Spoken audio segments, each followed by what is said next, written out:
Engineering प्रवेशिका परीक्षा नहीं लगी रही द्वंद्व दूर पर आसंताकाली बसिब पॉलिसी प्लानिंग बॉडीर बैठक। ए बैठकर सुपारिश अनुसार राज्य सरकार परीक्षा संपर्क में चूड़ांत निष्पत्ति नेबे।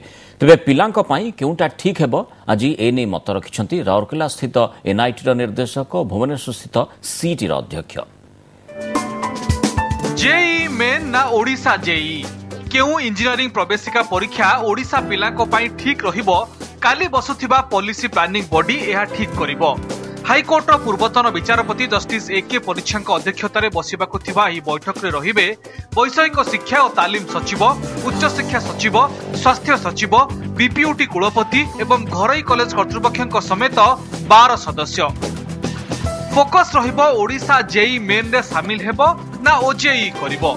तेबे गतकाली 2015 जेई मेन रे ओडिशा शामिल थिबा नै सीबीएसई विज्ञप्ति प्रकाश करिथिबारु ए संपर्क रे मध्य आलोचना होई पारे।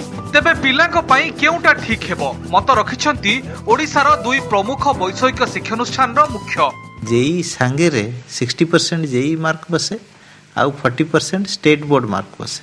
माने 1 रु आरंभ करी 15 लाख जाए सब पिलांकर रैंकिंग हे जाउची जे जेई मेन एकमात्र टेस्ट बा उचित आउ से टेस्ट रैंकिंग समस्त मिलूँ से रैंक रे आप फिलअप कर जातु जिते दूर संभव जो सीट फिलअप है जी ना आम जो 2-4 प्रकार परीक्षा दी कह तेणु अनेसरी पिला भर टेंशन रोक से विभिन्न प्रकार परीक्षा विभिन्न उपाय प्रिपेरेसन करा टाइम पाऊन एवं मनोबल भांगी तेणु जदि आम ऑल इंडिया लेवल गोटे टेस्ट होची से टेस्ट जब आम पिला परीक्षा दे कृतकार्य विभिन्न इंजीनियरिंग कॉलेज एडमिशन होती क्षति किसी ना।